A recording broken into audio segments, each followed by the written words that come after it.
खूनी जंग के चक्र फायरिंग हुई थी और कुछ लड़के लड़कियों को पीटा जा रहा था। तो So all the students from this region are requesting you guys to do something as soon as possible because today or tomorrow our life is in a danger.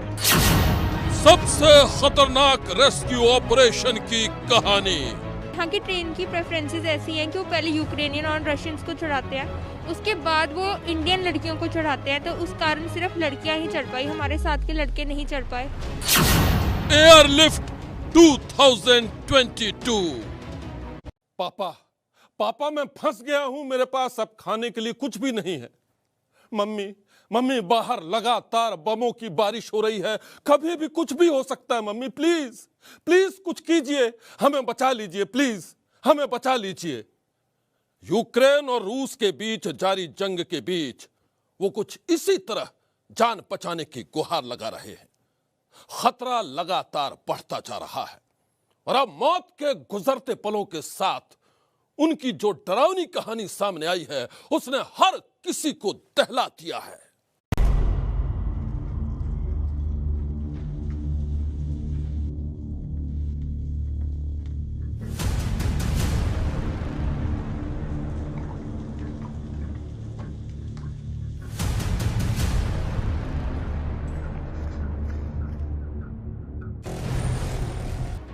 यहाँ पे बॉम्ब अटैक्स हो रहे हैं, यहाँ पे गन शॉट्स की आवाजें आ रही हैं। इस टाइम में एक स्टूडेंट से आप क्या एक्सपेक्ट करते हो, कैसे हम काम रहे? बहुत डिफिकल्ट सिचुएशन है। यहाँ की ट्रेन की प्रेफरेंसेस ऐसी हैं कि वो पहले यूक्रेनियन और रशियंस को चढ़ाते हैं, उसके बाद वो इंडियन लड़कियों को चढ़ाते हैं। तो उस कारण सिर्फ लड़कियां ही चढ़ पाई, हमारे साथ के लड़के नहीं चढ़ पाए। यह खौफनाक आपबीती उन्हीं हिंदुस्तानी बच्चों की है जो भारत से यूक्रेन पढ़ाई के लिए गए थे, लेकिन अब वहां मौत के चक्रव्यूह में फंस गए हैं। ऐसा चक्रव्यूह जिससे अगर समय रहते उन्हें नहीं निकाला गया तो कभी भी कुछ भी हो सकता है। न जाने किसके साथ क्या हो जाए। वहां हर पल दनादन गोलियां चल रही हैं, हर पल आसमान से बम बरस रहे हैं और उन बरसते बमों के साथ ही हिंदुस्तान के उन सैकड़ों मां बाप का दिल भी बैठा जा रहा है जिनके बच्चे जंग के मैदान से खुद को बचाने की गुहार लगा रहे हैं। नहीं दिया गया। इस वीडियो में भी आप देख सकते हैं कि भारतीय छात्रों को ट्रेन में नहीं चढ़ने दिया जा रहा है। पहले तो यूक्रेनी अधिकारियों की तरफ से यह कहा गया कि सिर्फ महिलाओं और बच्चों को प्राथमिकता के आधार पर बचाया जा रहा है, लेकिन भारतीय लड़कियों को भी ट्रेन में नहीं चढ़ने दिया गया। जरा सुनिए सेजल की यह खौफनाक आपबीती जिसने हिंदुस्तान के करोड़ों लोगों को थर्रा दिया है। लोग रेलवे स्टेशन पहुंचे थे बहुत मुश्किल से 8 किलोमीटर ट्रैवल करके अपने हॉस्टल से पैदल। बट हम जैसे ही रेलवे स्टेशन पे गए तो वहां पे जितने यूक्रेनियंस थे उन्होंने हमें चढ़ने नहीं दिया। वहां पे लड़ाई होने लग गई और मतलब गन एयर फायरिंग हुई थी और कुछ लड़के लड़कियों को पीटा जा रहा था। तो हम लोग अबॉर्ड नहीं कर पाए थे ट्रेन। उसके बाद फिर हम लोग डायरेक्ट खारकीव से पैदल चल के अभी पिसोचिन आए हैं, जो कि न्यूट्रल बॉर्डर है खारकीव और रशिया के बीच में। सेजल के मुताबिक वो अपने सैकड़ों साथियों के साथ कल खारकीव से निकली थी और जब उन्हें ट्रेन में चढ़ने नहीं दिया गया तो वो साथियों संग पैदल ही रूस के बॉर्डर की तरफ निकल पड़ी। रास्ते में सेजल अपने पिता से बात करती रही, उनको बताती रही कि किस तरीके की परेशानियां उनके साथ रास्ते में आ रही हैं। इस बातचीत का ऑडियो हमारे पास है, आप भी जरा सुनिए कि किस तरीके से सेजल के पिता उनका हौसला बढ़ाते रहे और उन्हें बताते रहे कि ऐसे हालात में सुरक्षित कैसे निकलना है। चल रहे हैं, बिल्कुल नहीं रुक रहे। कहाँ पर हो बेटा, कुछ आइडिया? खराब हो गए, पेट में छाले हो चुके हैं। कोई बात नहीं बेटा, हिम्मत रखो, हिम्मत रखो, हिम्मत। आपको पता है मेरे सामने बॉम्ब ब्लास्ट हुआ था। मेरी बात सुनो, 2-3 बेटा शॉर्टली मेरे से बात करते रहो। एक तो फोन की बैटरी बचा कर रखो, तुमको अभी कल और आज और कल पूरा करना। बात नहीं कर रही हूँ मैं आप लोगों से ज्यादा। नहीं, मेरी बात सुनो, जब भी शेलिंग होती तो लेट जाना है या किसी गड्ढे में घुस जाना है। शेलिंग नहीं हो रही है, अब बॉम्ब ब्लास्ट सामने हुआ था। हाँ, बॉम्ब ब्लास्ट भी अगर होगा, जैसे तुम्हें बॉम्ब ब्लास्ट सुनाई देता ना, तो थोड़ी देर के लिए गड्ढे में घुस जाना। गड्ढे में नहीं, सर्वाइवरेट हो गया था भाई, पूरी धरती वाइब्रेट हो गई थी। हाँ नहीं, मेरे हाँ को तो रोना जैसा। लेट, कोई बात नहीं, हिम्मत रखे रहो, लेट जाना आप, ठीक है। हाँ। और तुम तो मेरा ब्रेव गर्ल है बेटा, बहुत बहादुर लड़की हो तुम। इसके बाद सेजल और उसका ग्रुप 30 किलोमीटर तक पैदल चलकर रूस बॉर्डर की तरफ गए, जहां उन्हें पेशोचिन नाम की एक जगह पर रखा गया है।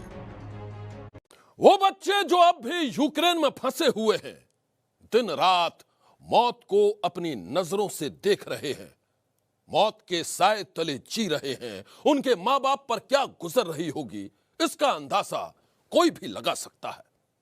हालात इतने खतरनाक हैं कि कभी भी कुछ भी हो सकता है, और उन्हीं खतरों के बीच जारी है सबसे थी। और उस वक्त छात्रों की अगुवाई कोई और नहीं बल्कि केंद्रीय मंत्री जनरल वीके सिंह कर रहे थे। यह तस्वीर ऑपरेशन गंगा की तेजी और मुस्तैदी की मिसाल है।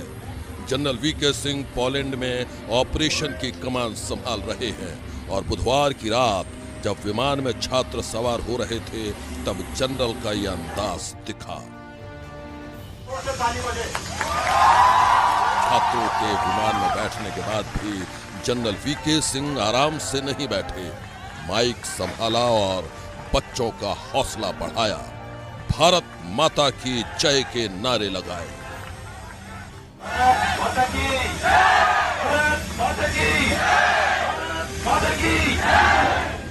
बुधवार को ग्लोब मास्टर ने उड़ान भरी थी, और गुरुवार तड़के जब विमान हिंदुस्तान की धरती पर लैंड हुआ, तो रक्षा राज्य मंत्री अजय भट्ट भारतीय छात्रों को रिसीव करने के लिए हिंडन एयरबेस पर मौजूद थे। 4 जो फ्लाइट्स हैं वो अब तक यहाँ पर आ चुकी हैं, जिनमें से 2 रोमानिया से हैं। ये वाली जो फ्लाइट है ये रोमानिया से आई है। रोमानिया से 2 फ्लाइट आ चुकी हैं, एक पोलैंड से आई है और एक आई है हंगरी से। ये 4 एयरक्राफ्ट हैं जो ऑपरेशन गंगा के तहत भारतीय वायुसेना ने अपने 4 जो C-17 ग्लोब मास्टर एयरक्राफ्ट को लगाया था इस पूरे ऑपरेशन में। इसमें 200 स्टूडेंट्स हमारे रोमानिया से आए, 210 दूसरे फ्लाइट में हंगरी से, पोलैंड से 208, और इसमें 180 हमारे पुनः रोमानिया से आए। ये जहाज अभी फिर लौट रहे हैं 1 घंटे के बाद रेस्ट करके। जब तक हमारा एक एक छात्र, एक एक अभिभावक जो उनके साथ है यहाँ नहीं लौटता है, तब तक ये कार्यक्रम हमारा लगातार चलेगा। और इसके बाद सिलसिला चल पड़ा, एक के बाद एक 4 ग्लोब मास्टर 808 भारतीय छात्रों को लेकर वापस लौट चुके हैं। बस बॉर्डर तक हमें दिक्कत आई पहुंचने में, लेकिन उसके बाद जब इंडियन एम्बेसी ने देखा तो फिर वहाँ पे अच्छा प्रोवाइड किया, खाना वगैरह भी सब अरेंजमेंट अच्छे थे, हमें होटल भी मिला, फिर बहुत जल्दी वहाँ से इवैक्यूएट भी करा लिया हमें, सब कुछ अच्छा था वहाँ पे, फैसिलिटीज वगैरह। बस हमें यूक्रेन से जो वहाँ तक आए, हम हंगरी तक वहाँ प्रॉब्लम आई थोड़ी, उसके बाद से सब ठीक था। पहले तो सबसे थैंक्स करूंगा मैं इंडियन गवर्नमेंट का कि हमें बहुत अच्छी फैसिलिटीज मिली, बहुत फ्री ऑफ कॉस्ट हम इतना अच्छे से आए और बहुत जल्दी आए। हमें एक्सपेक्टेशंस नहीं थी कि हम इतनी जल्दी आ जाएंगे, बस यही बहुत अच्छा लग रहा है कि हम बस पहुंच गए हैं यहाँ पे। भारत सरकार के मुताबिक अब तक 17,000 भारतीय यूक्रेन छोड़ चुके हैं, लेकिन कुछ हिस्से ऐसे हैं जहां अभी भी भारतीय छात्र फंसे हैं।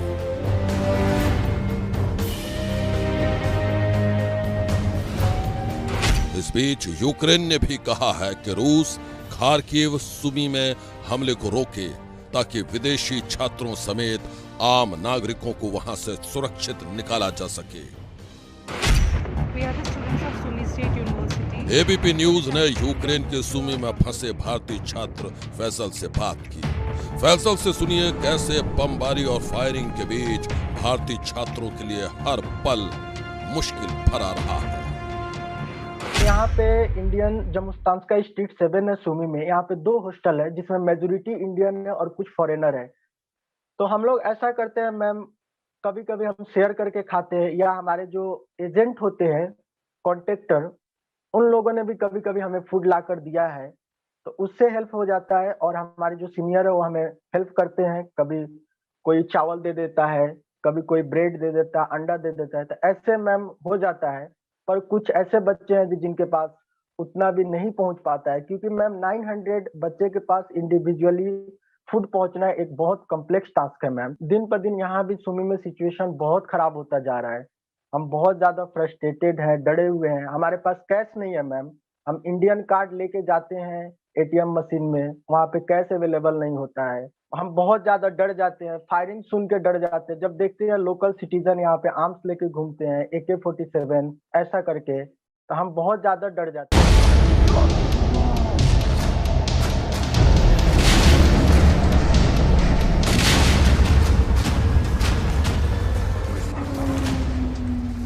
फैसल की माने तो पश्चिम की तरफ जाना मुश्किल है। उन 4 देशों की तरफ सूमी से सफर करना चुनौतीपूर्ण है, जहां से अभी ऑपरेशन गंगा के तहत छात्रों को एयरलिफ्ट किया जा रहा है। रूस और यूक्रेन की खूनी जंग में जीत चाहे जिसकी भी हो, मौत इंसानियत की ही हो रही है। ऐसे में यह युद्ध जल्द से जल्द बंद होना चाहिए। जो भी समस्या है उसका समाधान बातचीत से होना चाहिए, और यही इंसानियत का तकाजा भी है। आज की सनसनी में बस इतना ही। आप रहिएगा होशियार, सन्नाटे को चीरती सनसनी कल फिर देगी दस्तक आपकी दहलीज पर।